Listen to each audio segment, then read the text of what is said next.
Hello everyone, welcome to the marker. आज हम लोग करने वाले हैं क्लास 10th का एक चैप्टर जो बायोलॉजी का है फ्रॉम साइंस सेक्शन। उसमें से हम हेरिडिटी कवर करेंगे आज। ठीक है, सो लेट्स बिगिन। हेरिडिटी में सबसे पहले हमारे पास टर्म्स आते हैं इनहेरिटेंस एंड वेरिएशन। तो इनहेरिटेंस एंड वेरिएशन को पहले समझते हैं। इनहेरिटेंस क्या होता है? इनहेरिटेंस मतलब किसी भी कैरेक्टर, कोई सी भी चीज़ जो हमें अपने पूर्वजों से मिली है, हमें अपने मम्मी पापा से मिली है, उनको उनके मम्मी पापा से मिली है। ठीक है, तो जेनरेशन टू जेनरेशन कुछ भी चीज़ अगर ट्रांसफर हो रहा है तो उस प्रोसेस को हम कहेंगे inheritance. So what is inheritance? It is the passing down of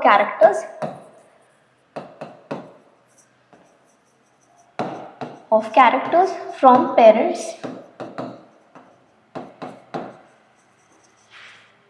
to offsprings. ये होता है हमारा इनहेरिटेंस। हमारे पेरेंट्स से हमें मिली, हम उनको उनके पेरेंट्स से मिली है। तो ये इस प्रोसेस को, ये जो प्रोसेस है, process of passing down of characters from parents to offspring is called inheritance. Next word है हमारे पास वेरिएशन। अब हमें कैरेक्टर्स तो मिल चुके हैं, पर क्या हम एग्जैक्टली अपने पेरेंट्स के जैसे दिखते हैं? क्या वो एग्जैक्टली अपने पेरेंट्स के जैसे दिखते हैं? नहीं, हम में कहीं ना कहीं कुछ वेरिएशंस आते हैं। हम लोग यूजुअली क्या होता है, अपने पेरेंट्स से जैसे रिजेंबल करते हैं। कुछ लोग अपने फादर से रिजेंबल करेंगे, कुछ मदर से रिजेंबल करेंगे, बट कुछ चीज़ों में रिजेंबलेंस आती है। एग्जैक्टली वैसे की वैसी चीज़ें हमें ट्रांसफ़र नहीं होती हैं। तो जो चीज़ हम में अलग है उनसे, उसे हम कह रहे हैं वेरिएशन। ठीक है, तो वेरिएशन मतलब कि इनहेरिटेड कैरेक्टर्स में कुछ चीज़ें डिफरेंट है। किन से डिफरेंट है? हमारे पेरेंट्स से। तो जो भी चीज़ें डिफरेंट हो गई वहाँ पर हम क्या बोल देंगे? वेरिएशन आ चुका है। सो what is variation? It is the differences in the characters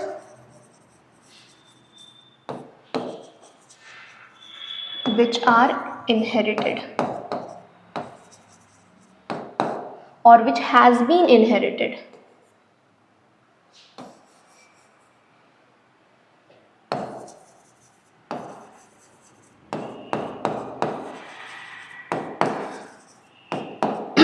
तो जो भी कैरेक्टर्स हमें इनहेरिटेंस में मिल चुके हैं, उनमें जो भी वेरिएशंस आ रहे हैं हमें अपने पेरेंट्स से, और हमें और हमारे सिबलिंग्स, हमारे भाई बहनों में भी कुछ चीज़ें अलग है। पेरेंट्स तो सेम है, हमारे मम्मी पापा और हमारे भाई बहनों के मम्मी पापा, बट हम में और उनमें, हमारे सिबलिंग्स जो है, ब्रदर्स सिस्टर्स जो है, उनमें कुछ डिफरेंसेस है। वो क्यों आ रहे हैं? वो वेरिएशन कहलाता है। ओके, सो इसी को हम कहते हैं वेरिएशन। नाउ कमिंग, अगला हमें पढ़ना है एसेक्सुअल रिप्रोडक्शन। एसेक्सुअल रिप्रोडक्शन में हम क्या करना है?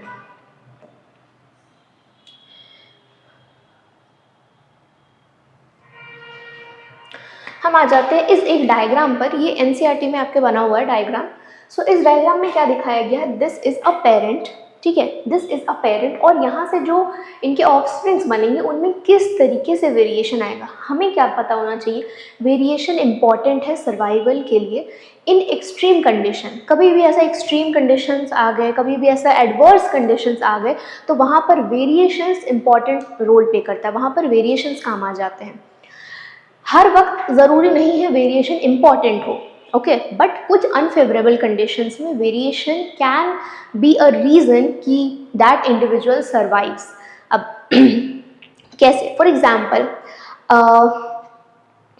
क्या होता है? फॉर एग्जाम्पल हम में या किसी भी इंडिविजुअल में, कोई सा भी ऑर्गेनिज्म है, कोई से भी एक ऑर्गेनिज्म को हम ले लेते हैं, कोई एक पर्टिकुलर ऑर्गेनिज्म, बैक्टीरिया, वायरस, कोई बर्ड, कोई इंसेक्ट, जो भी है, उस ऑर्गेनिज्म का एक सर्वाइवल रेंज हम मान के चलते हैं 25 से 40 डिग्रीज सेल्सियस का सर्वाइवल रेंज है। इतने में वो बैक्टीरिया है या कोई सा भी ऑर्गेनिज्म है, वो सर्वाइव कर सकता है। इतने ही रेंज में वो सर्वाइव करेगा, उसका बेस्ट परफॉर्मेंस। अब क्या हुआ? हमने टेम्परेचर बढ़ा दिया, हमने टेम्परेचर कर दिया 60 डिग्रीज। हमें पता है 60 डिग्रीज में ये वाले बैक्टीरिया सर्वाइव नहीं कर सकते हैं, बट चांसेस है कि इन बैक्टीरिया के कॉलोनी में, इन बैक्टीरिया के ग्रुप में कुछ बैक्टीरिया ऐसे होंगे जिनमें कुछ वेरिएशंस आए होंगे, जिसकी वजह से वो 60 डिग्री में भी सर्वाइव कर पा रहे हैं। तो जितने भी बैक्टीरिया है वो सारे तो मर जाएंगे, उनकी डेथ हो जाएगी। क्यों? क्योंकि हमने टेम्परेचर बढ़ा दिया। बट वो कुछ बैक्टीरिया जिनके पास ऐसे वेरिएशंस थे जो 60 डिग्री में सर्वाइव कर रहे हैं, आगे वही आगे अपना कंटिन्यू करेंगे लिविंग, और वो आगे रिप्रोड्यूस करके अपने जैसे इंडिविजुअल्स बनाएंगे। ठीक है, तो इस जगह पर ऐसे कंडीशंस में वेरिएशंस काम आ जाते हैं। ज़रूरी नहीं है हर वक्त वेरिएशन एक रीज़न हो सर्वाइवल के लिए, लेकिन कभी कभी होता है, इसलिए वेरिएशन इंपॉर्टेंट है। वेरिएशन इंपॉर्टेंट है इवोल्यूशन के लिए, कि हम जैसे जैसे इवॉल्व कर रहे हैं, हम में जो भी चेंजेस आ रहे हैं, उसमें से एक रीज़न क्या है? वेरिएशन। मल्टीपल रीजंस हो सकते हैं, एक रीज़न है वेरिएशन, हम में कुछ अलग हो रहा है हमारे पिछले जो भी एंसेस्टर्स हैं उनसे। अब हम आ जाते हैं यहाँ पर, हमारे पास है सेक्सुअल रिप्रोडक्शन। सेक्सुअल रिप्रोडक्शन में क्या, एसेक्सुअल रिप्रोडक्शन में क्या होता है? यहाँ पर हमें पता है एसेक्सुअल रिप्रोडक्शन में सिंगल पेरेंट होता है। सेक्सुअल रिप्रोडक्शन और एसेक्सुअल रिप्रोडक्शन में डिफरेंस क्या है मेन? एसेक्सुअल रिप्रोडक्शन में सिंगल पेरेंट होगा, गैमेट्स फॉर्मेशन नहीं होंगे। सेक्सुअल रिप्रोडक्शन में 2 पेरेंट्स हमें चाहिए ही चाहिए, और वहाँ गैमेट फॉर्मेशन होगा। Okay, alright. अब हमने बोल दिया कि सेक्सुअल रिप्रोडक्शन में वेरिएशन के चांसेस बहुत ज़्यादा है, थ्रू रिकॉम्बिनेशन होता है एक प्रोसेस। एसेक्सुअल रिप्रोडक्शन में वेरिएशन कैसे आएगा? जैसे फॉर एग्जांपल कोई बैक्टीरिया है, उनमें वेरिएशन कैसे आए होंगे?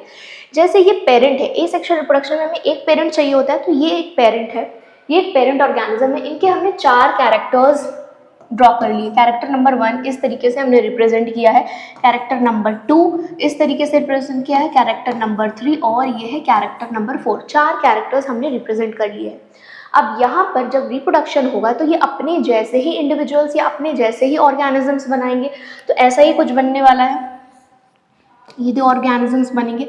अब हो सकता है कि नंबर 1, 2, 3 या 4 में से कोई एक कैरेक्टर में डिफरेंस आ जाए। इन दोनों ऑफस्प्रिंग, ये क्या कहलाएगा? ये है हमारे पास पेरेंट्स, ये हमारे पास पेरेंट है, और ये है हमारे पास ऑफस्प्रिंग। ओके, ये ऑफस्प्रिंग है, ये दोनों 1 से 2 में डिवाइड करते हैं, माइटोसिस हो गया एसेक्सुअल रिप्रोडक्शन में।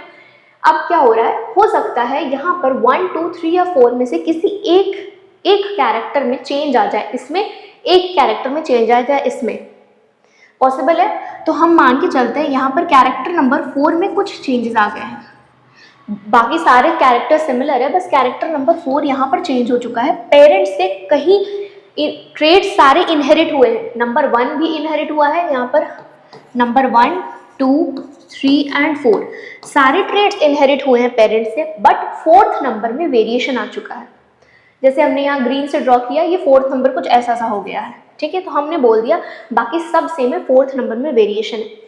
सेकंड वाले ऑफस्प्रिंग की हम बात करते हैं, हो सकता है सेकंड वाले ऑफस्प्रिंग में नंबर 1 वाले में कुछ वेरिएशन आ गया हो, नंबर 1 वाला चेंज होकर कुछ ऐसा आ गया हो। नंबर 2, नंबर 3 एंड नंबर 4 जो कैरेक्टर्स है exactly same to same parent जैसे हैं, क्योंकि एक बैक्टीरिया अपने जैसे ही बैक्टीरिया को प्रोड्यूस करेगा।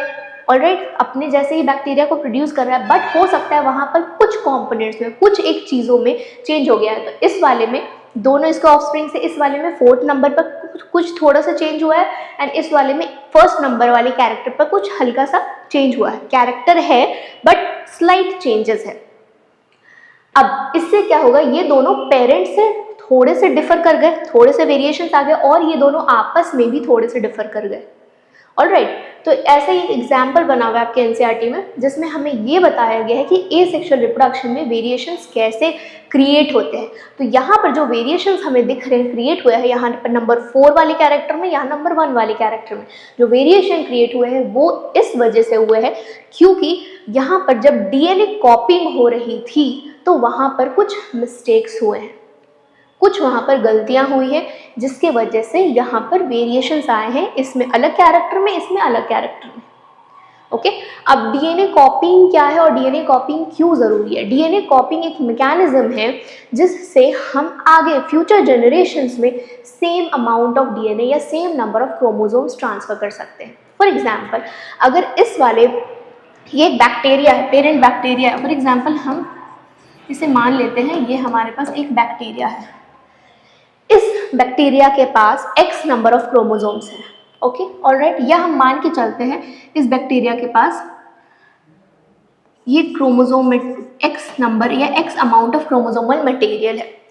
हमें क्या चाहिए कि same x amount of chromosomal material इसके ऑफस्प्रिंग्स में भी हो, तभी ये बैक्टीरिया कहलाएगा।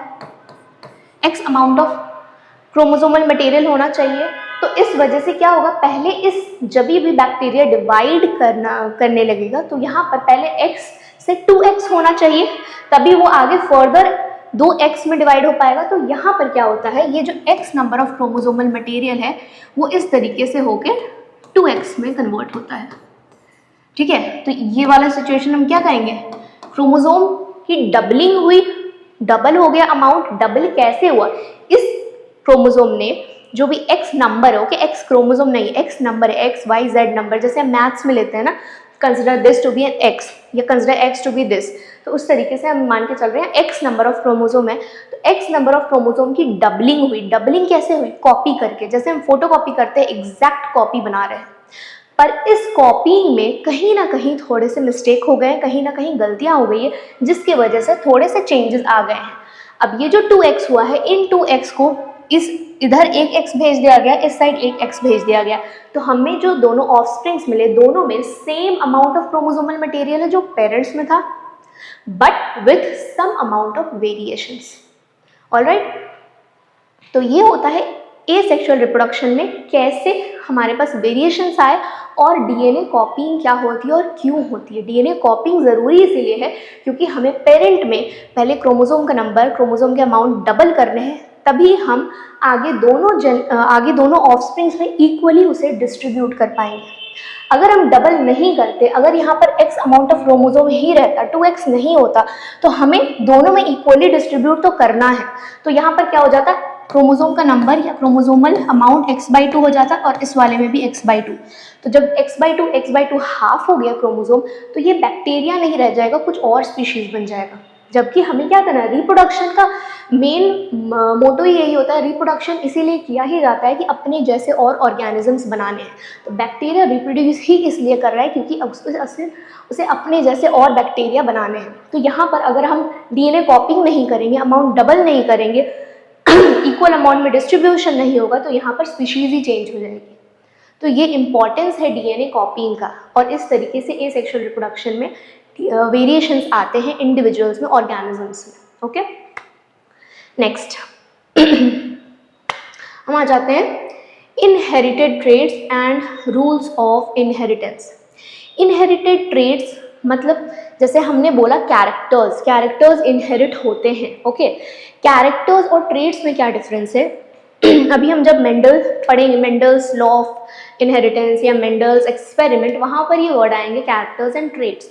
कैरेक्टर मतलब कोई सा भी एक स्पेसिफिकेशन, जैसे हम बोल देते height is a character, height is a character, colour is a character. अब हाइट में मल्टीपल चीज़ें हो सकती हैं, मल्टीपल तरीके के हाइट हो सकते हैं। या तो हम बोल सकते हैं कि हाइट अगर कैरेक्टर है तो उसमें जो ट्रेट्स हम बोलेंगे वो होगा या तो टॉल होगा इंडिविजुअल, या तो शॉर्ट होगा। तो height is a character and tall and short are traits of character. Okay, ये हो गया हमारा कैरेक्टर, और कैरेक्टर के होते हैं हमारे ट्रेट्स, ये होते हैं हमारे पास ट्रेट्स। तो फॉर एग्जाम्पल जैसे हमने बोला हाइट इज अ कैरेक्टर, और उसके जो दो ट्रेट्स है that is tall and short. Similarly colour is a character, और कलर में हमारे पास दो ट्रेट्स है, वाइट एंड वायलेट। तो कैरेक्टर क्या हो गया यहाँ पर हाइट, कैरेक्टर क्या हो गया कलर, ट्रेड्स क्या हो गए टॉल शॉर्ट, यहाँ पर वाइट एंड वायलेट। तो कैरेक्टर के मल्टीपल ट्रेड्स हो सकते हैं। अब इन ट्रेड्स की इनहेरिटेंस के बारे में हमें बोला जा रहा है। जैसे एनसीईआरटी में एक एग्जाम्पल दिया है, अटैच्ड ईयरलोब्स एंड फ्री ईयरलोब्स, ये इनहेरिट हो रहा है। हम जब बोल रहे हैं कैरेक्टर इनहेरिट हो रहे हैं तो ऑब्वियस सी बात है ट्रेड्स भी इनहेरिट हो सकते हैं, क्योंकि ट्रेड्स क्या है कैरेक्टर से ही एसोसिएटेड होते हैं। तो जब एनसीईआरटी में एग्जाम्पल दिया अटैच्ड ईयरलोब एंड फ्री ईयरलोब्स, तो वहां पर क्या बोला है कि या तो पेरेंट्स के पास भी सेम होंगे, अगर एक ऑफस्प्रिंग है, कोई बच्चा है, उसके अगर अटैच्ड ईयरलोब्स है, ओके, अटैच्ड ईयरलोब्स मतलब ये अगर स्किन है, फेशियल स्किन है, यहाँ पर ईयरलोब्स बिल्कुल अटैच्ड रहेंगे, गैप नहीं रहेगा। और जब हम फ्री की बात करते हैं तो इस तरीके से सिचुएशन रहेगा, ये हल्का सा इस तरीके से फ्री, इसे हम कहते हैं फ्री ईयरलोब। यहाँ पर एक गैप रहेगा और यहाँ पर कोई गैप नहीं रहता। तो हो सकता है ये जो बच्चा है इसके पेरेंट्स के पास, अगर ये है कंडीशन, ओके, ये इस बच्चे का हम एग्जांपल लेते हैं, अगर इस बच्चे के पास अटैच्ड ईयर लोब्स है तो देयर इज अ पॉसिबिलिटी कि उसके पेरेंट्स के पास फ्री ईयर लोब्स भी हो और उसके पेरेंट्स के पास अटैच्ड ईयर लोब्स भी हो, दोनों पॉसिबिलिटी है। ओके, तो हम यहाँ पर क्या बोलते हैं, कैरेक्टर्स इनहेरिट हुए हैं। कौन से कैरेक्टर? ईयर लोब्स का अटैच होना या फ्री होना आर ट्रेट्स, तो ट्रेट्स भी इनहेरिट होंगे। Okay, now coming on to rules for inheritance of traits and Mendel's contribution. तो सबसे पहले हम जानते हैं कि ऐसा कैसे हम मान के चलते हैं कि हमें हमारे पेरेंट्स से ही कैरेक्टर्स या ट्रेट्स मिले होते हैं। होता क्या है, यहाँ पर हम आ जा रहे हैं, यहाँ पर कंप्लीट स्टोरी जो चल रही है वो सेक्सुअल रिप्रोडक्शन के बारे में हम पढ़ रहे हैं। ओके, कंसिडरिंग सेक्सुअल रिप्रोडक्शन, हम क्या बोलते हैं, सेक्सुअल रिप्रोडक्शन में हमारे पास दो पेरेंट्स चाहिए, parent number 1 and parent number 2। अब इन दो पेरेंट्स के पास मानते हैं हम अपना एग्जाम्पल लेकर चलते हैं फॉर ह्यूमंस। ओके, एग्जाम्पल है ह्यूमंस। तो हमारे पास, हमें मालूम है हमारे पास टोटल 23 पेयर्स ऑफ क्रोमोसोम होते हैं, that means total of 46 chromosomes होते हैं, जिनमें से हमारे पास क्या है 22 पेयर ऑटोसोम्स है plus 1 pair of sex chromosomes है, दैट इज ईदर XX और XY। ये कंडीशन होता है हमारे हर एक सेल में। ऑलराइट, अब क्या करना है, हमें जब भी इंडिविजुअल बनेगा, जैसे पेरेंट 1 और पेरेंट 2 है, तो जो ऑफस्प्रिंग्स आएंगे वो भी एक ह्यूमन बीइंग ही होगा, ऑब्वियस सी बात है। तो हमें इस वाले क्रोमोसोमल कंडीशन को, इस वाले क्रोमोसोम के नंबर को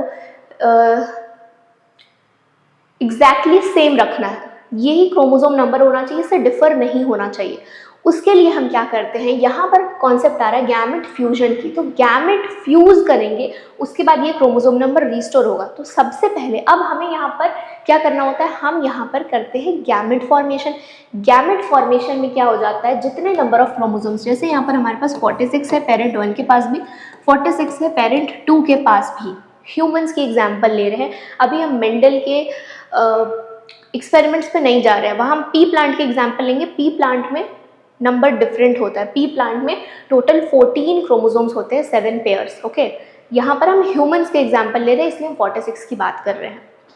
कमिंग ऑन टू कि यहाँ पर जब हम पेरेंट 1 पेरेंट 2 के हमने ले लिया, एक नॉर्मल सेल में हमारे पास क्रोमोसोम 46 होते हैं, तो जब हम गैमीट बनाएंगे तो गैमीट में नंबर हाफ हो जाएगा। तो यहाँ पर जब हम गैमीट्स की बात कर रहे हैं, तो गैमीट्स फ्रॉम पेरेंट 1,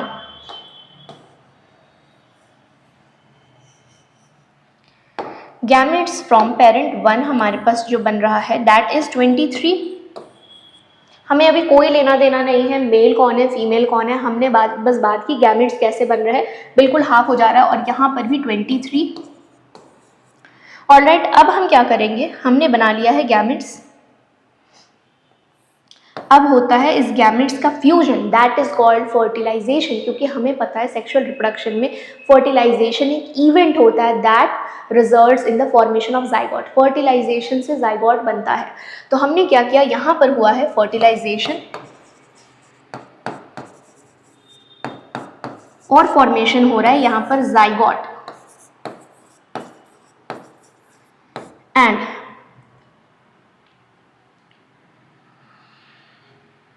ये जो जाइगोट है, अब इस जाइगोट में कितने क्रोमोसोम के नंबर्स कितने होंगे, यहाँ से 23 मिला, यहाँ से 23 मिला, तो टोटल हमारे पास जाइगोट में कितने आ जाने चाहिए, दोनों फ्यूज हो रहे हैं तो हमारे पास अगेन 46 हो जाने चाहिए, जो कि सेम है पेरेंट 1 पेरेंट 2।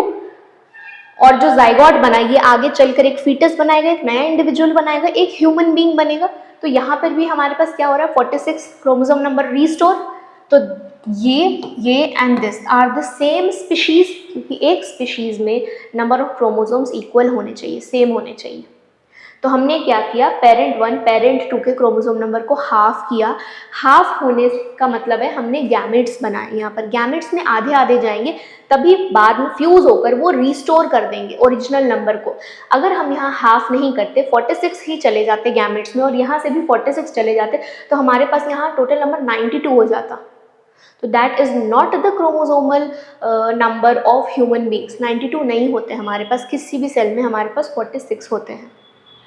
ऑलराइट, तो यहाँ पर हम क्या बोल रहे हैं कि पेरेंट 1 और पेरेंट 2 के इक्वल कंट्रीब्यूशन है एक जाइगोट फॉर्मेशन में। दोनों ने 50-50% कंट्रीब्यूट किया है, किसी का कंट्रीब्यूशन 60-40 नहीं है, 70-30 नहीं, एग्जैक्टली 50-50% है। तो हमने यहाँ पर क्या जाना कि हमें जो भी जाइगोट बनता है, जाइगोट में दोनों पेरेंट्स के क्रोमोसोम्स का इक्वल कंट्रीब्यूशन होता है, 50% ईच पेरेंट। Okay, alright. अब हम आ जाते हैं मेंडल के कंट्रीब्यूशन पर। तो मेंडल की जब हम बात करेंगे तो सबसे पहले हम बात करेंगे कि मेंडल कौन थे, मेंडल ने क्या काम किया है। मेंडल एक्चुअली में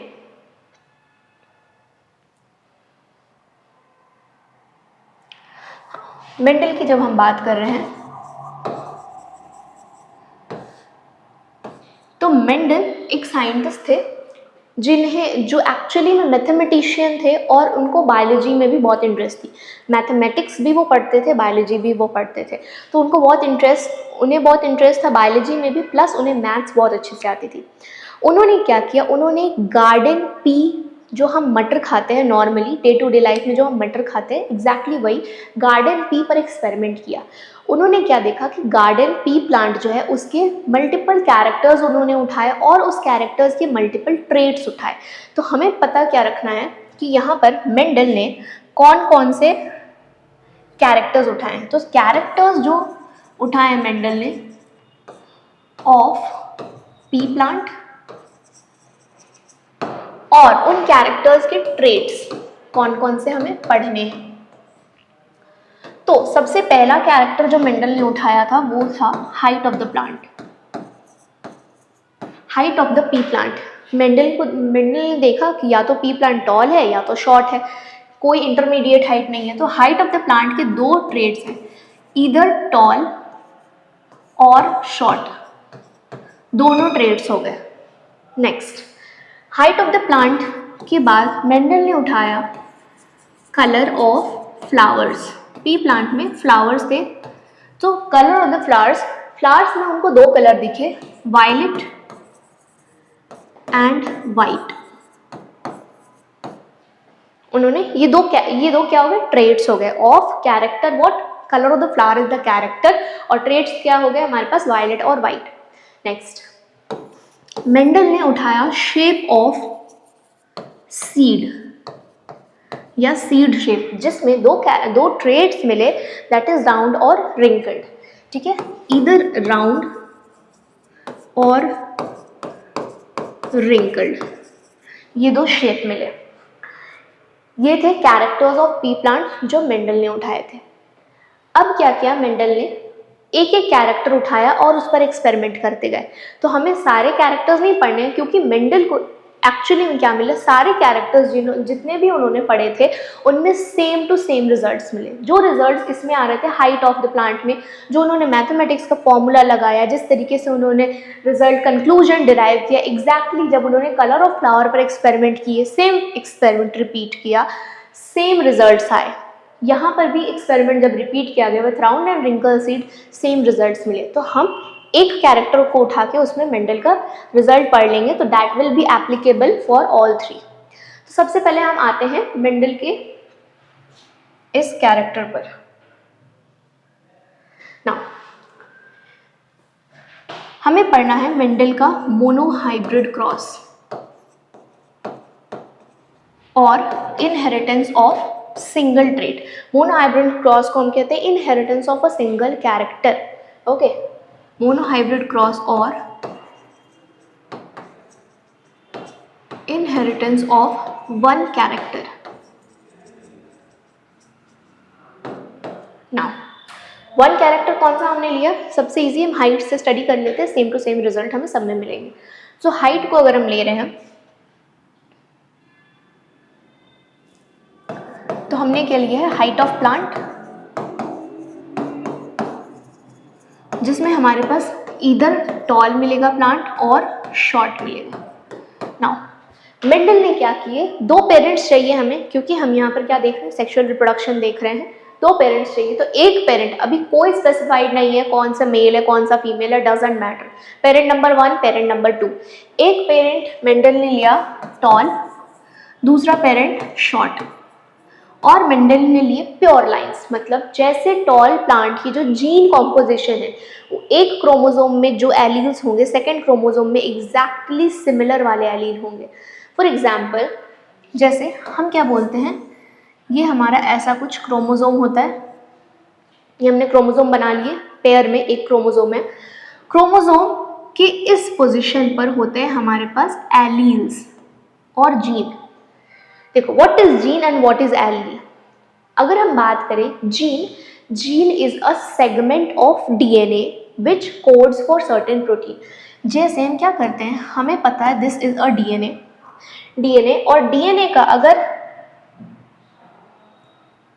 डीएनए में अगर ये पार्ट एक ऐसा प्रोटीन बना रहा है जिससे क्या हो रहा है,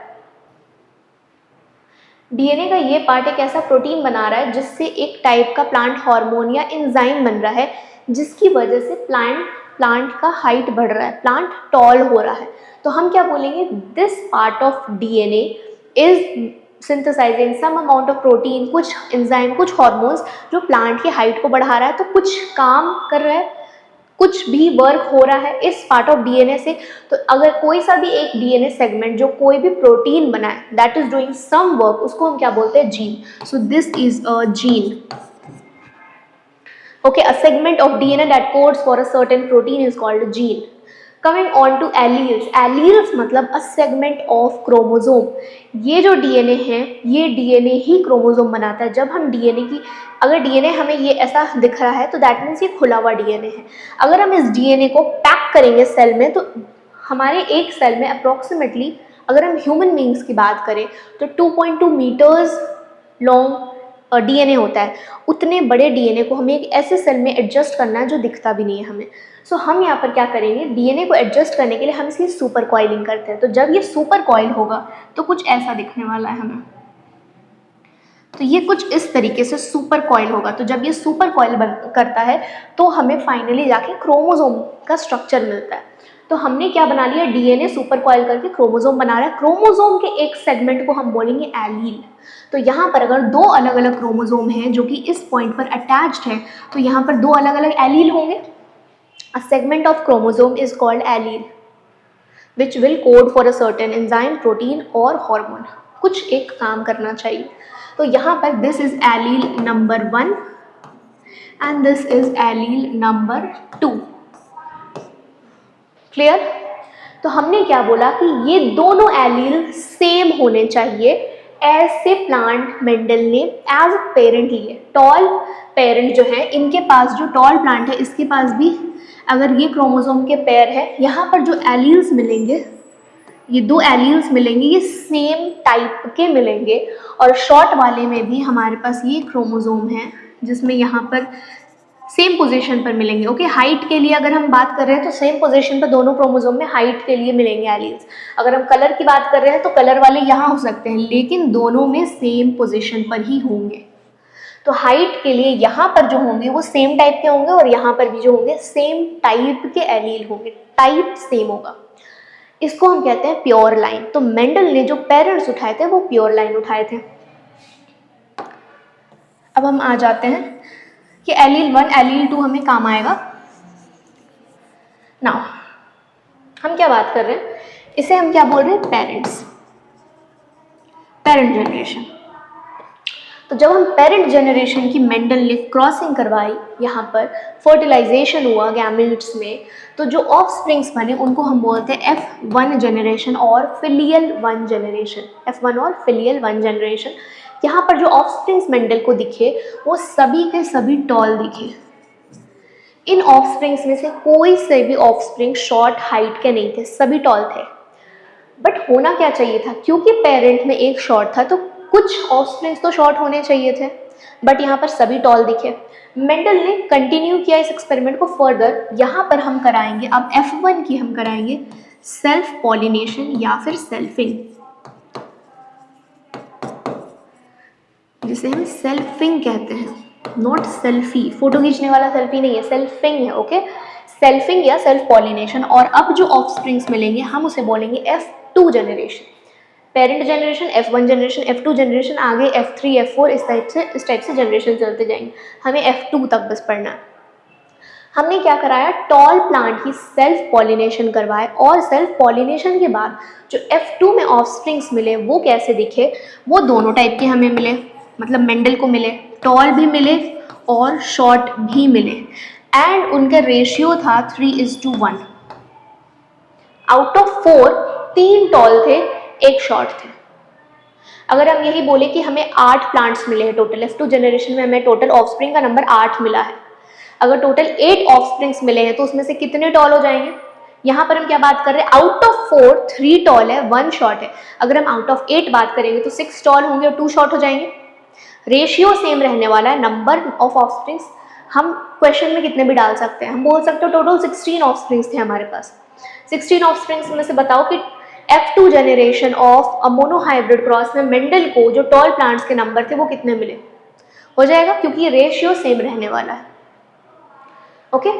अब यहाँ तो हमने देख लिया कि ऐसे प्लांट हमें मिल रहे थे, हमें अब पता करना है वो कैपिटल T स्मॉल t वो कहाँ से आया। तो मेंडल ने क्या किया, इनको नेमिंग की। ये हमें बाहर से कैरेक्टर्स दिख रहे हैं, पर हमें क्या करना है, हमें जीन लेवल पर स्टडी करना है, हमें जीन लेवल तक जाना है। तो हमें पता है जीन हमारे पास क्या है, क्रोमोसोम में एलील 1 एलील 2 है, जो कि हाइट को डिटरमाइन कर रहा है कि प्लांट टॉल होगा या शॉर्ट होगा।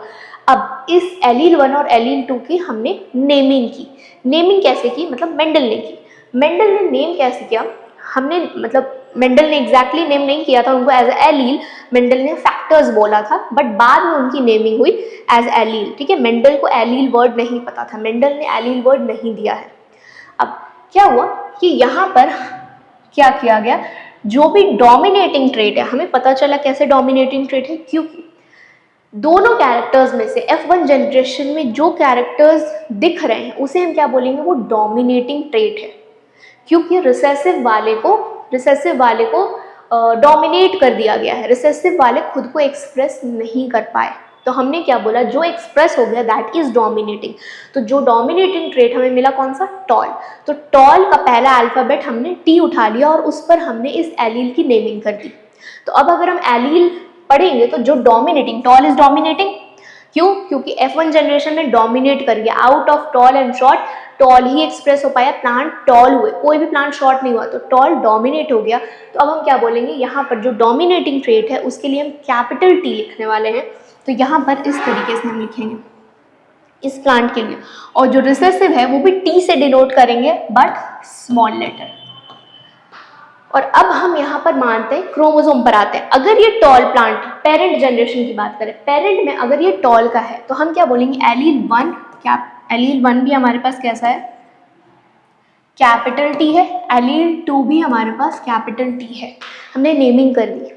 अगर हम शॉर्ट प्लांट के क्रोमोसोम्स की यहाँ दिखा रहे हैं तो हम क्या बोलेंगे, शॉर्ट प्लांट के जो क्रोमोसोम है, एलील 1 यहाँ पर कैसा है, स्मॉल t है, एंड देन स्मॉल t है, दोनों सेम होने चाहिए, ओके। अगर अब हम आ जाते हैं F1 जनरेशन पर, F1 जनरेशन पर जब हम आ रहे हैं तो F1 जनरेशन के हमको पता करने हैं एलील्स। F1 जनरेशन में हमें दिख तो गया कि प्लांट टॉल है, वो तो हमें दिख रहे हैं आंखों से, बट हमें इनके जीन्स के अंदर क्या है, क्रोमोसोम में क्या है, वो तो हमें दिख नहीं रहा है। तो हमें पता करना है यहाँ होना क्या चाहिए। अगर हम क्रॉस करते हैं, फॉर एग्जाम्पल क्रॉस ड्रॉ करते हैं अगर हम इस तरीके से, capital T and small t।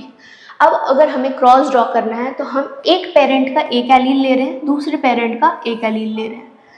Combination क्या बना, capital T and small t।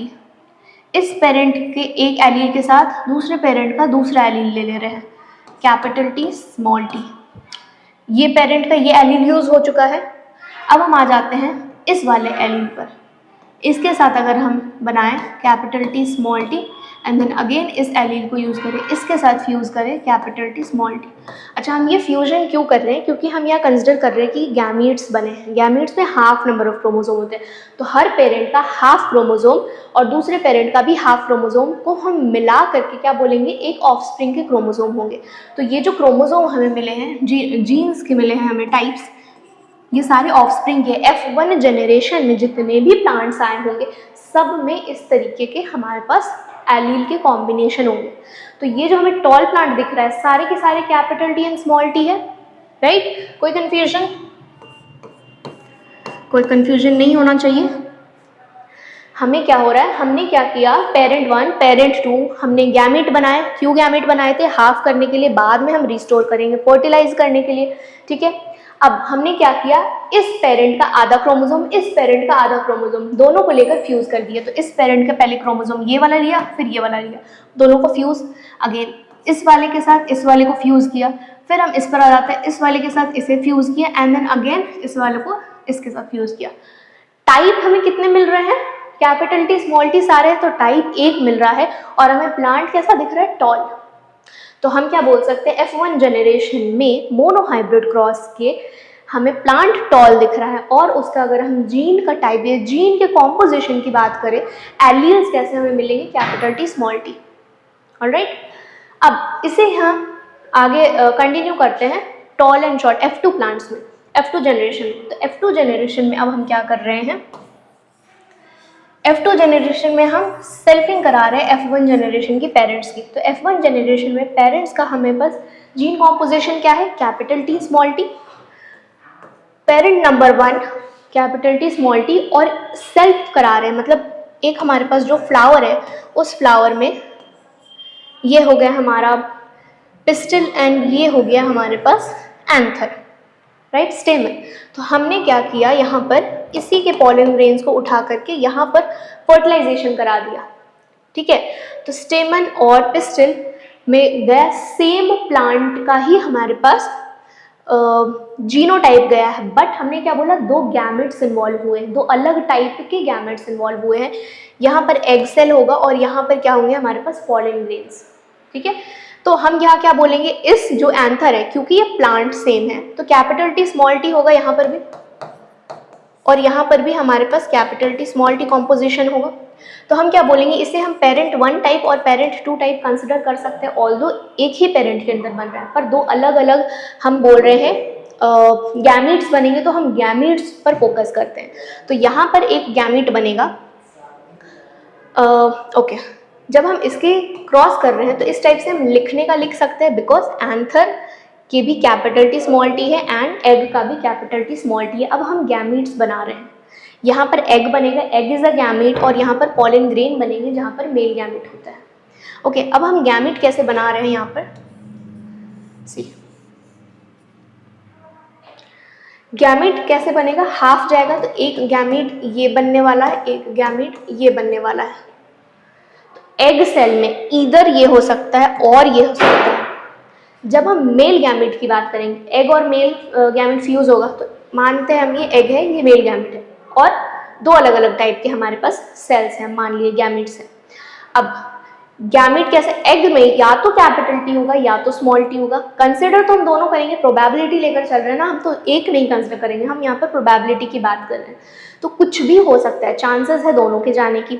अगर हम मेल गैमीट की बात करें तो इधर कैपिटल टी जा सकता है और स्मॉल टी जा सकता है, मेल गैमेट में भी। अब अगर हम फ्यूज कराए तो capital T with capital T,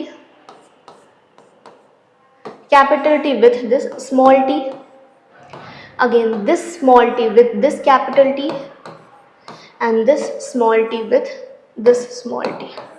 अब जो ऑफ स्प्रिंग्स हैं हमारे पास कितने बने हैं टोटल, यहाँ पर बात कर रहे हैं, टोटल 4 ऑफ स्प्रिंग्स बने हैं। तो देखो 1 2 3 एंड 4 ऑफ स्प्रिंग्स, 4 अलग अलग टाइप्स। इनमें से ये वाला प्लांट जो होगा दिस विल बी टॉल, क्यों? क्योंकि capital T is a dominating allele, so capital T जहाँ पर भी जाएगा, डजेंट मैटर दूसरा एलील स्मॉल टी हो, वो अपने आप को एक्सप्रेस करेगा, that will dominate over small T. तो capital T is responsible for making plant tall, तो वो डोमिनेट कर जाएगा। तो जहाँ पर भी कैपिटल टी या तो दूसरे कैपिटल टी के साथ हो या तो अकेला हो, प्लांट टॉल ही होने वाला है। तो यहाँ पर plant is tall, this is tall, this is tall, 3 tall plants मिल गए। स्मॉल टी कोई कैपिटल टी नहीं है डोमिनेट करने के लिए, तो स्मॉल टी का प्लांट हमें कैसा मिलेगा? शॉर्ट। 3 tall 1 short, ratio 3:1। अगर हम टाइप्स की बात करें, टाइप्स कितने टाइप के हमें ऑफस्प्रिंग मिले F2 जनरेशन में, तो ये एक टाइप हो गया, different type, these 2 are same, ये 2 मिल गया, और ये एक अलग टाइप। तो टाइप्स हमें टोटल 3 मिले हैं इन अ रेशियो 1:2:1, ठीक है। बट अगर हमें सिर्फ पूछा जाए कि कैसे प्लांट टॉल और शॉर्ट, तो 3:1। जीनोटाइप बहुत कम चांसेस से पूछेंगे, तो जीनोटाइप अगर पूछा जाए तो 1:2:1 रेशियो आता है, ठीक है। This is monohybrid cross. अब हम आ जाते हैं डाई हाइब्रिड क्रॉस पर, क्योंकि डाई हाइब्रिड क्रॉस भी हमें पढ़ना है। So dihybrid cross or inheritance of 2 characters.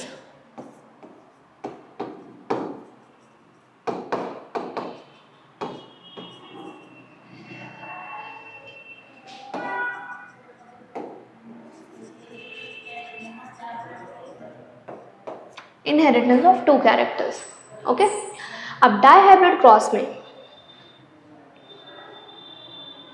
हम क्या कर रहे हैं, 2 कैरेक्टर्स एक साथ ले रहे हैं। जैसे बुक में एग्जाम्पल दिया है, फ्लावर कलर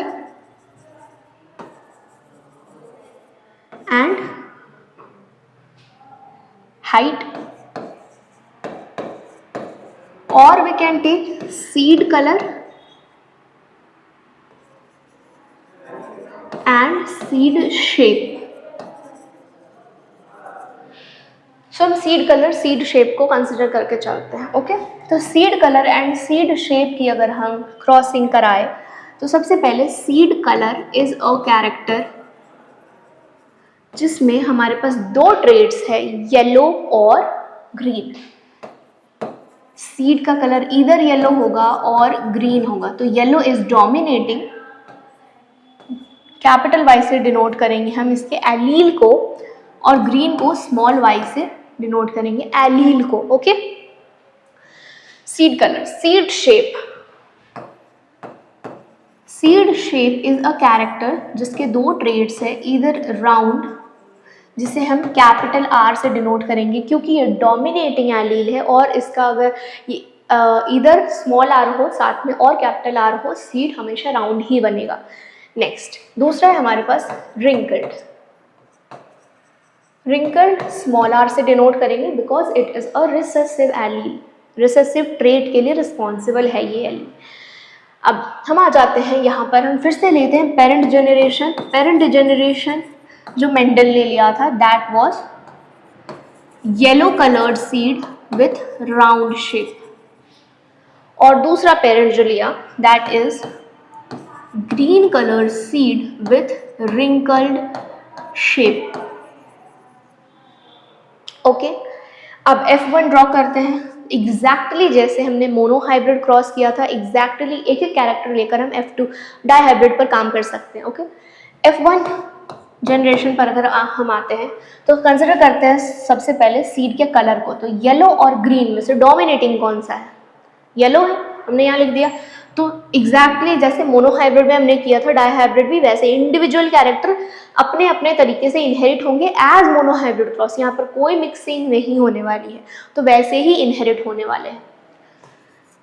येलो क्यों? क्योंकि डोमिनेटिंग है, तो हमने यहाँ पर क्या बोला कि जो भी कैरेक्टर डोमिनेट करेगा वो F1 जनरेशन में एक्सप्रेस होने वाला है, और अगर वो F1 जनरेशन में एक्सप्रेस नहीं हो रहा, that means it is not the dominating trait, okay. तो डोमिनेटिंग ट्रेट ही F1 जनरेशन में एक्सप्रेस होगा। राउंड और रिंकल्ड में से डोमिनेटिंग कौन है? राउंड। तो हमें जो F1 जनरेशन मिल रहे हैं उनमें yellow seeds and round shape वाले मिल रहे हैं, ठीक है। नेक्स्ट, अगर हम इसकी सेल्फिंग करा देते हैं और सेल्फ पॉलिनेशन करा देते हैं तो हमें क्या मिलेगा? F2 जनरेशन मिलेंगे। और F2 जनरेशन में थोड़ा सा यहाँ पर क्या हो जाता है, क्रॉस ड्रॉ करना कॉम्प्लिकेटेड हो जाता है। तो यहाँ पर जो एक्चुअली में आते हैं वो इस तरीके से आते हैं, येलो सीड्स मिलेंगे विथ राउंड शेप, जो ओरिजिनल पेरेंट्स हैं उनके जैसे कॉम्बिनेशन मिलने वाले हैं। रिंकल्ड ग्रीन सीड्स मिलेंगे विथ रिंकल्ड शेप, प्लस यहाँ पर क्या होगा? रिकॉम्बिनेशन, यहाँ पर कॉम्बिनेशन हो जाएंगे। येलो सीड के साथ हमें रिंकल्ड शेप भी मिल सकता है और राउंड के साथ हमें ग्रीन भी मिल सकता है, ठीक है। इनका अगर हम क्रॉस करते हैं, येलो ये तो हमें मिल रहा है एक, येलो के साथ अब रिंकल्ड शेप भी हमें मिल सकते हैं, पॉसिबिलिटी है। एंड देन ग्रीन सीड के साथ हमें राउंड शेप भी मिल सकते हैं। तो हमें 4 तरीके के ऑफस्प्रिंग्स मिलने वाले हैं इन द रेशियो 9:3:3:1। सो अगर हम बोलते हैं यहाँ पर टोटल 16 ऑफस्प्रिंग्स मिल रहे हैं dihybrid cross of F2 generation of Mendelian cross या मेंडेलियन एक्सपेरिमेंट में, ठीक है। देखो, मेंडेलियन एक्सपेरिमेंट के डायहाइब्रिड क्रॉस के F2 जनरेशन में हमें जो रेशियो मिलेगा 9:3:3:1 मिलेगा। ये रेशियो किसको डिनोट करता है? अगर हमारे पास टोटल 16 ऑफस्प्रिंग्स है तो, क्योंकि हम इसको ऐड करें कितना आएगा? 16 आएगा टोटल। अगर हम यही बोलते हैं out of 16 offsprings 9 are yellow colour with seed का, ओके, सीड का येलो कलर है विथ राउंड शेप, एक सीड में ग्रीन कलर है विथ रिंकल शेप। अगर हम बोले कि 32 ऑफस्प्रिंग्स हमें मिले हैं of a mono dihybrid cross of F2 generation. अब अगर पूछा जाए 32 आउट ऑफ 32 ऑफस्प्रिंग्स कितने ऑफस्प्रिंग ऐसे होंगे जो ग्रीन कलर के होंगे और रिंकल शेप होंगे? 16 में 1 तो 32 में 2, इस तरीके का, ठीक है। बहुत सिंपल है। तो यहाँ पर होता है हमारा डाइहाइब्रिड क्रॉस। अच्छा, अगर हम बात करते हैं जीनोटाइप की, तो क्योंकि हम यहाँ प्योर लाइन, पेरेंट्स हमेशा प्योर लाइन लेते हैं, कोई मिक्सिंग नहीं होगी, तो येलो कैपिटल वाई से डिनोट करेंगे, तो दोनों capital Y, round capital R, तो यहाँ पर दोनों कैपिटल आर, ओके। ग्रीन की अगर हम बात करें यहाँ पर, तो ग्रीन होगा हमारे पास स्मॉल वाई एंड रिंकल्ड होगा स्मॉल आर। एग्जैक्टली जैसे हमने मोनो हाइब्रिड किया था, कैपिटल वाई स्मॉल वाई की अगर हम क्रॉस कराते तो हमें क्या मिलता है? Capital Y small Y. और अगर हम कैपिटल आर स्मॉल आर की क्रॉस करवाते तो हमें मिलता कैपिटल आर स्मॉल आर। तो ये हमारा हो गया F1 जनरेशन में जीन का टाइप कॉम्पोजिशन। अगर हम यहाँ पर बात करें, यहाँ मल्टीपल कॉम्बिनेशंस बन सकते हैं, ठीक है। तो उस लेवल पर अभी हमें नहीं जाना है, अभी हमें इतना ही पढ़ना है। This is more than enough, okay.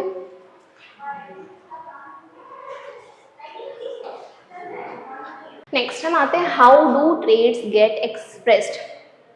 Trades की जैसे हम बात कर रहे हैं, प्लांट टॉल कैसे हो रहा है, प्लांट शॉर्ट कैसे हो रहा है, हमें कैसे पता ऐसा क्या हो रहा है, ऐसा क्या है जीन में जिसकी वजह से प्लांट टॉल हो जा रहा है, और ऐसा क्या है या क्या नहीं है जिसकी वजह से प्लांट शॉर्ट रह रहा है।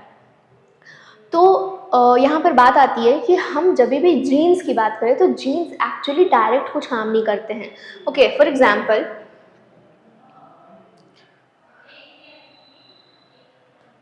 ये हमारे पास क्रोमोसोम है, तो क्रोमोसोम में हमारा मान लो ये वाला पार्ट को हम क्या करें, is a gene segment.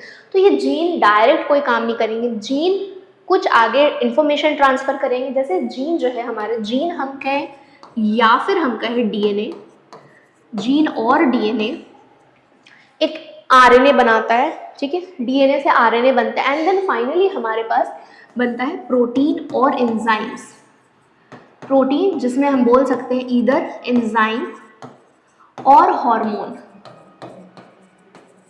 Okay. तो यहाँ पर क्या होगा, डीएनए से आरएनए, आरएनए से प्रोटीन बनेगा जो कि एक एंजाइम हो सकता है या एक हार्मोन हो सकता है, कुछ भी हो सकता है। अब वो प्रोटीन एक्चुअली में वर्क करता है, उस प्रोटीन के एक्सप्रेशन के वजह से प्लांट ईदर टॉल होगा और शॉर्ट होने वाला है।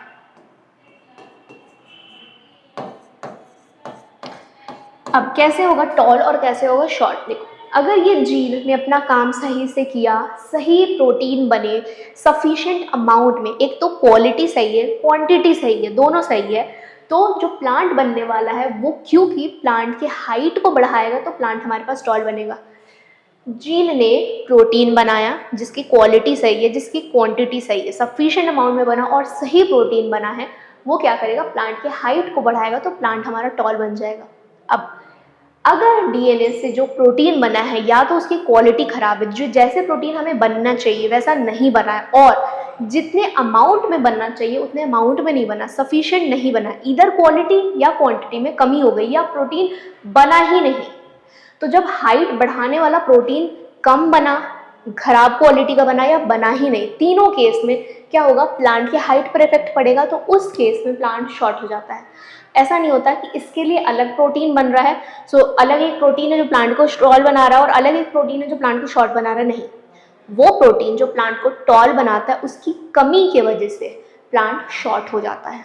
ठीक है, तो इसी को हम कहते हैं, यही आता है हमारे टॉपिक में, how do traits get expressed. So traits को एक्सप्रेस होने के लिए एक प्रोटीन की रिक्वायरमेंट होती है जिसका इंफॉर्मेशन कहाँ से आता है, जीन या डीएनए से आता है। अगर ये प्रोटीन सही अमाउंट में बना एंड सही प्रोटीन बना, क्वालिटी भी सही है, तो हमारे पास प्लांट की हाइट को बढ़ाएगी तो प्लांट टॉल बनने वाला है। या फिर हम बोले कलर ऑफ फ्लावर की अगर हम बात करें तो डोमिनेटिंग ट्रेड कौन सा है, वायलेट। तो अगर सही प्रोटीन बना, सफिशिएंट अमाउंट में बना, तो जो फ्लावर का कलर है वो चला जाएगा हमारा वायलेट की तरफ, फ्लावर वायलेट कलर का होगा। और अगर वो प्रोटीन कम क्वांटिटी में बना या बना ही नहीं, या दूसरा टाइप का प्रोटीन बन गया जो हमें चाहिए था फ्लावर को वायलेट बनाने के लिए, अगर ऐसा कुछ भी नहीं बना, उसमें कहीं कमी आई, तो फ्लावर जो है वाइट हो जाएगा। एग्जैक्टली ये चीज़ है। ओके, सिंपल सा टॉपिक है, छोटा सा।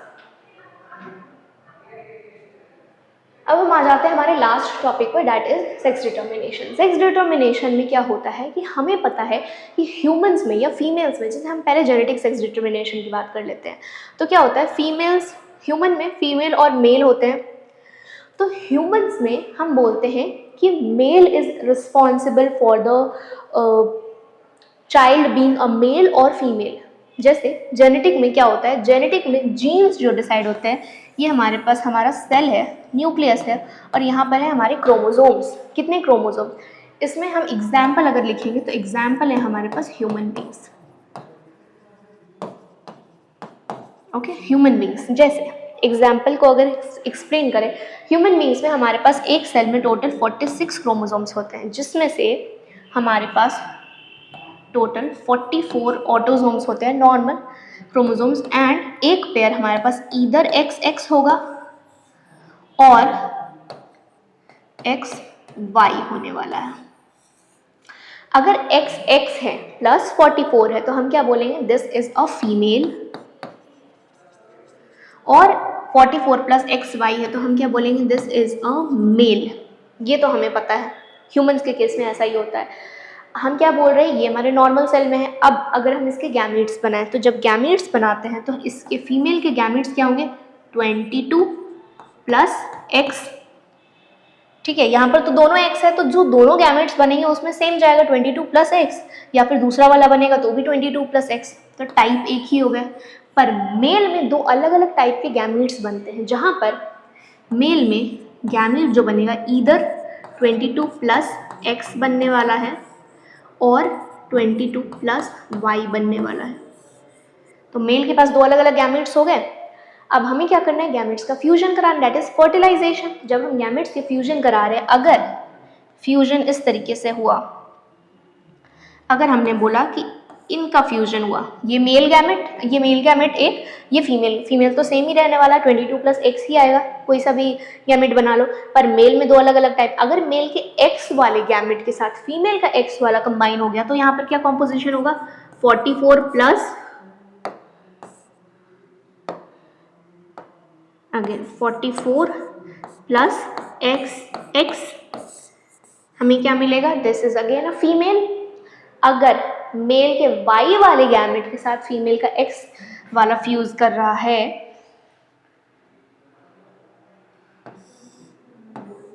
तो हमें अब यहाँ पर क्या मिल रहा है, 44 plus X Y, this is a male. तो यहाँ पर कौन डिसाइड कर रहा है जो चाइल्ड होगा वो मेल होने वाला है या फीमेल होने वाला है? किसके गैमेट्स डिसाइड कर रहे हैं? मेल के गैमेट्स डिसाइड कर रहे हैं, फीमेल के नहीं। फीमेल के पास एक ही टाइप का है, कहीं पर भी जाएगा वो एक्स ही लेकर जाएगा, पर मेल के गैमेट्स या तो एक्स लेकर जा सकते हैं या वाई। एक्स लेकर जाएगा तो फीमेल के एक्स के साथ फ्यूज करेगा, that will B x x plus 44, that is female. और अगर वाई वाला गैमेट फ्यूज किया तो फिर हम क्या बोलेंगे, 44 plus X Y, that will be a male. तो ह्यूमंस में, या फिर हम बात करते हैं जेनेटिक सेक्स डिटर्मिनेशन में, जीन्स रिस्पॉन्सिबल है। जीन्स मतलब क्रोमोसोम से रिलेटेड होते हैं ऑब्वियसली, तो जीन्स रिस्पॉन्सिबल है कि जो चाइल्ड होगा, जो ऑफस्प्रिंग होगा, that will be a male और that will be a female. Okay, अब कुछ ऐसे ऑर्गेनिजम्स होते हैं जिनमें जीन्स से कोई लेना देना नहीं है कि मेल होने वाला है ऑफस्प्रिंग या फीमेल होने वाला है, उसे हम कहते हैं एनवायरमेंटल सेक्स डिटर्मिनेशन, जहाँ पर एनवायरमेंट के फैक्टर्स डिटरमाइन करेंगे कि मेल होगा या फीमेल होगा। जैसे फॉर एग्जाम्पल कुछ रेप्टाइल्स में क्या होता है, यहाँ पर एग्जाम्पल हमारे पास दो अलग अलग टाइप के आ रहे हैं। एक एग्जाम्पल है हमारे पास रेप्टाइल्स का,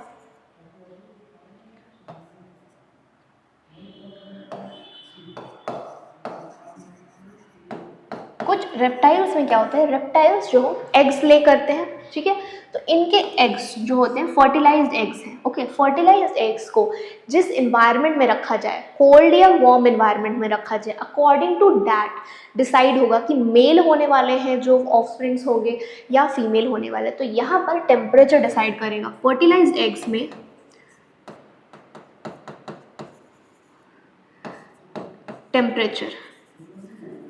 temperature will decide, temperature at which fertilized eggs are kept, ये डिसाइड करेगा कि फीमेल होने वाला है या मेल होने वाला है ऑफस्प्रिंग। अगर हम दूसरे एग्जाम्पल की बात करते हैं, हाउ इन्वायरमेंट, तो यहाँ पर एग्जाम्पल आता है स्नेल। स्नेल में कोई लेना देना नहीं है जीन से। स्नेल में क्या होता है, snail can change, they can change the sex of offspring. इनमें टेम्परेचर डिटरमाइन नहीं करता but they can change, so यहाँ पर जीन्स से कोई मतलब नहीं है। सो हम यहाँ पर यही बात कर रहे हैं कि हाउ टू बी डिटरमाइन कि फीमेल है या मेल होने वाला है। इंसानों में, ह्यूमंस में जीन्स से डिसाइड होता है, इन्वायरमेंटल फैक्टर्स दैट्स रेप्टाइल्स में टेम्परेचर डिसाइड करता है, और स्नेल में कभी भी ये चेंज कर सकते हैं। ओके, अब हम आ जाते हैं कुछ क्वेश्चंस पर जो आपके एग्जाम में आया हुआ है रिसेंट के, ठीक है। इनमें से ये हमारे पास MCQ है।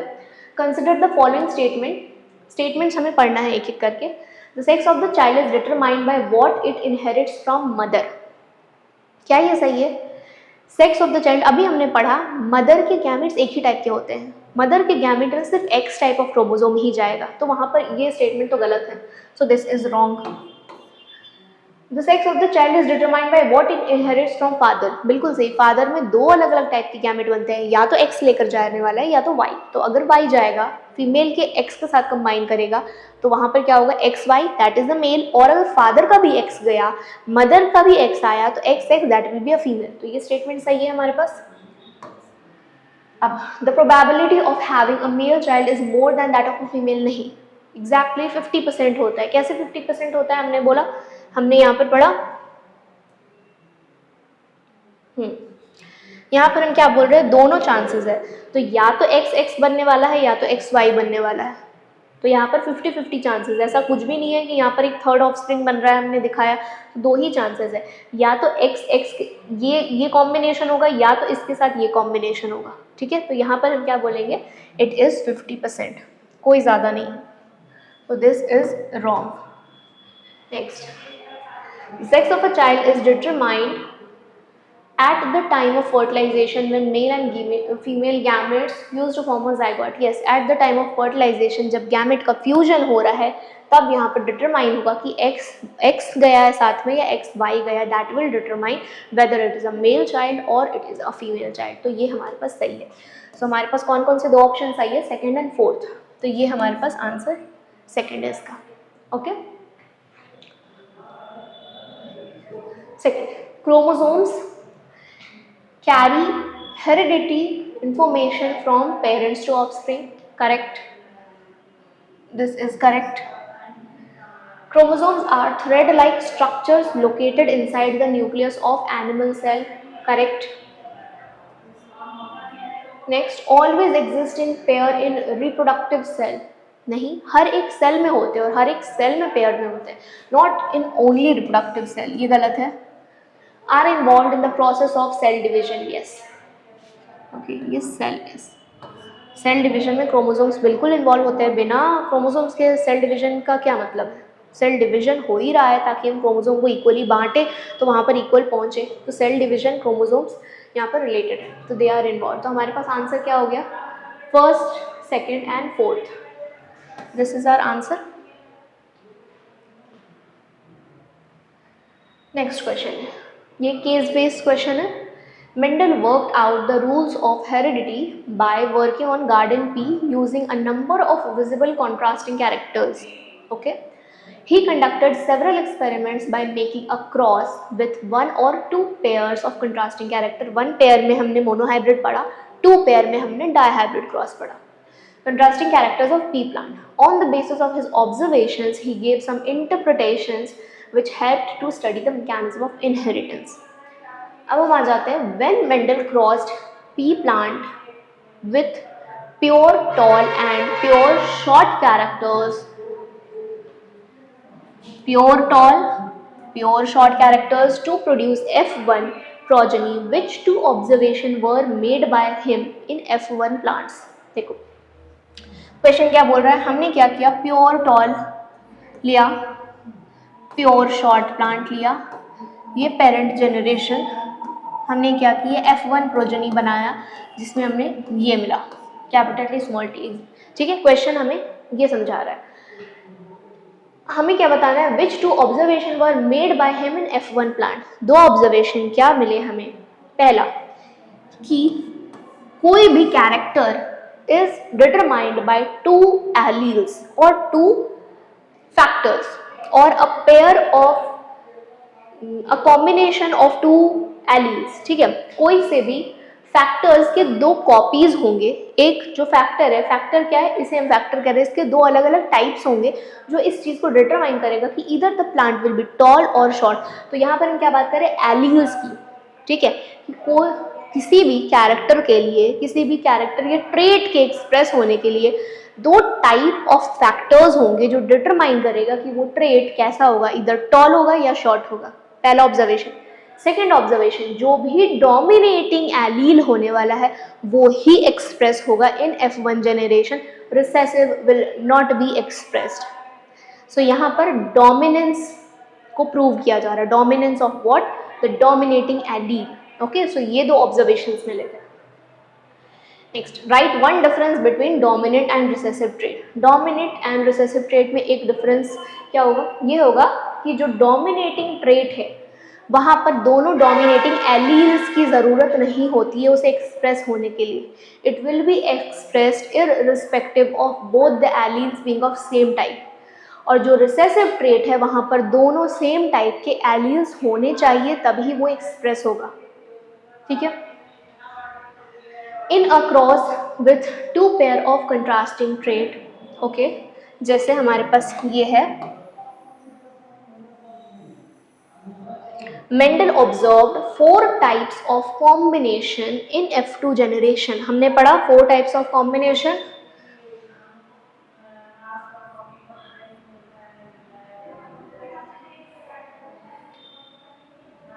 ये रहा 4 types, number 1, 2, 3 and 4. Okay.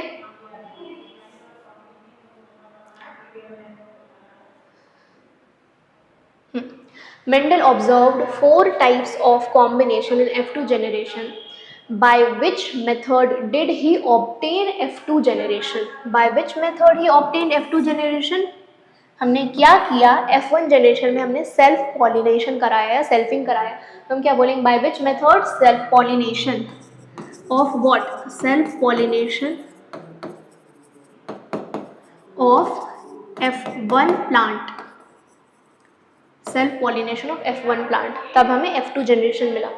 Right the ratio of the parental combination obtained and what conclusions were drawn from this experiment. यहाँ क्या पूछा है? पेरेंटल कॉम्बिनेशन, सारा नहीं, हमें 9:3:3:1 नहीं लिखना. Right the ratio of parental combinations. अब हम आ जाते हैं what is parental combination and what conclusion were drawn. ठीक है, हम क्रॉस पर आते हैं. सबसे पहले यह है हमारा क्रॉस. अब इस क्रॉस में से देखो पेरेंटल कॉम्बिनेशन कौन से हुए. पेरेंट मतलब ये सबसे पहले वाले पेरेंट. तो पेरेंटल कॉम्बिनेशन मतलब येलो विथ राउंड. कौन से है? ये एक पेरेंटल कॉम्बिनेशन है हमारे पास. दूसरा पेरेंट कैसे? Green with wrinkle. दूसरा पेरेंटल कॉम्बिनेशन. हमें बस इसका रेशियो पूछ रहा है, तो दैट इज 9:1. उतना ही लिखना है, ये पूरा नहीं लिखना है क्योंकि पेरेंट्स के कॉम्बिनेशन पूछ रहे हैं. तो एक पेरेंट ये, एक पेरेंट ये, तो 9:1. ओके. कंक्लूजन क्या ड्रॉ हुआ? कंक्लूजन ये ड्रॉ हुआ कि यहाँ पर हमें लॉ ऑफ इंडिपेंडेंट असॉर्टमेंट पता चलता है. इसका मतलब क्या हुआ कि हमारे पास जो कलर, सीड कलर प्रोड्यूस करने के जो एलील्स थे वो इंडिपेंडेंटली इनहेरिट हुए हैं फ्रॉम सीड शेप वाले एलील्स. मतलब अगर हम बात करें कैपिटल वाई स्मॉल वाई, ये एलील्स है सीड कलर के लिए, कैपिटल आर स्मॉल आर है सीड शेप के लिए. हमने क्या देखा यहाँ पर कैपिटल वाई कैपिटल आर के साथ है, स्मॉल वाई स्मॉल आर के साथ है.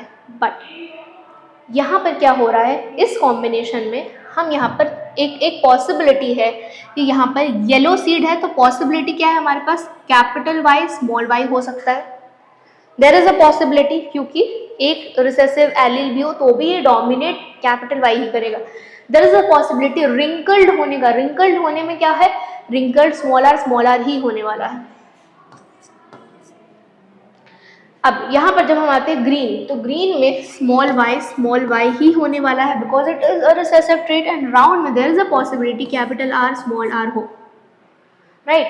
तो हमने क्या बोला, इन इनिशियल पेरेंटल कॉम्बिनेशन में जो डोमिनेटिंग ट्रेट्स थे वो साथ में थे, डोमिनेटिंग एलील साथ में थे और रिसेसिव एलील्स साथ में थे. राइट. पर हमने जब F2 ड्रॉ किया तो F2 में हमारे पास डोमिनेटिंग विथ रिसेसिव एलील्स मिले. तो यहाँ पर इंडिपेंडेंट है, सारे एलील्स एक दूसरे से इंडिपेंडेंट है. इस कैरेक्टर के एलील से इंडिपेंडेंट है. ऐसी कोई गारंटी नहीं है कि डोमिनेटिंग के साथ ही इनहेरिट होगा और रिसेसिव के साथ ही इनहेरिट होगा. ये कंक्लूजन ड्रॉ हुआ था.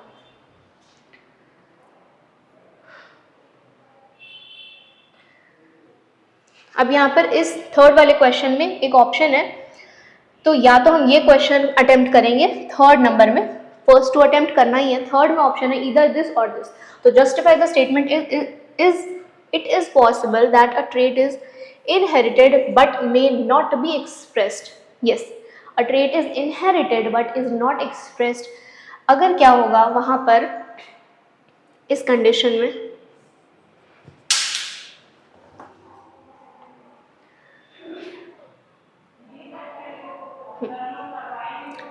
इस कंडीशन में क्या हो रहा है हमारे पास, इनहेरिट क्या हो रहा है, स्मॉल आर इनहेरिट हो रहा है but it is not being expressed.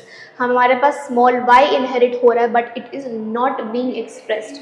So ये स्टेटमेंट हम जस्टिफाई करेंगे कि डाईहाइब्रिड क्रॉस या मोनोहाइब्रिड क्रॉस के F1 जनरेशन में there will be a combination of a dominant allele and a recessive allele. जहाँ पर हमारा रिसेसिव एलील खुद को एक्सप्रेस नहीं कर पा रहा है, dominating allele is expressed. Although inherit हुआ है, पेरेंट से F1 जनरेशन में आया जरूर है but it is not being expressed.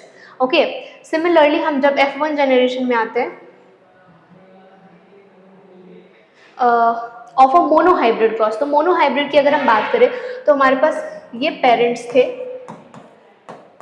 और हमने मोनोहाइब्रिड क्रॉस में ये देखा था. जब हमने मोनोहाइब्रिड क्रॉस में देखा तो this is the recessive allele, it is inherited from parents to F1 generation but it is not expressed. क्यों एक्सप्रेस नहीं है? क्योंकि यहाँ पर डोमिनेटिंग एलील है that is not allowing the recessive one to be express. Dominating will be expressed जहाँ पर भी हो. ठीक है. तो हमें ये इधर ये भी ड्रॉ कर सकते हैं और मोनोहाइब्रिड ड्रॉ कर सकते हैं। मोनोहाइब्रिड एक छोटा सा क्रॉस ड्रॉ करके F1 जनरेशन दिखाना है और वहाँ पर हमें एक्सप्लेन कर देना है। बिल्कुल ये चीज़ दिखाना है, ये बहुत बड़ी कोई ऐसा नहीं है कि बिल्कुल नहीं हो पाएगा, ये चीज़ ड्रॉ करना है। ये क्रॉस एक छोटा सा F1 generation, this is inherited small t but is not being expressed. Okay, exactly यही हमें समझाना है यहाँ पर। So that is all. ये हमारा चैप्टर यहाँ ख़त्म होता है, छोटा सा चैप्टर है with some questions and hopefully समझ आया हो, क्लियर हुए हो doubts, and this is not a very tough chapter. Okay, बस अगर नहीं समझ में आ रहा पहली बार, यू कैन रिवाइज एंड सब हो जाएगा। So all the best for your exams and keep studying. Thank you.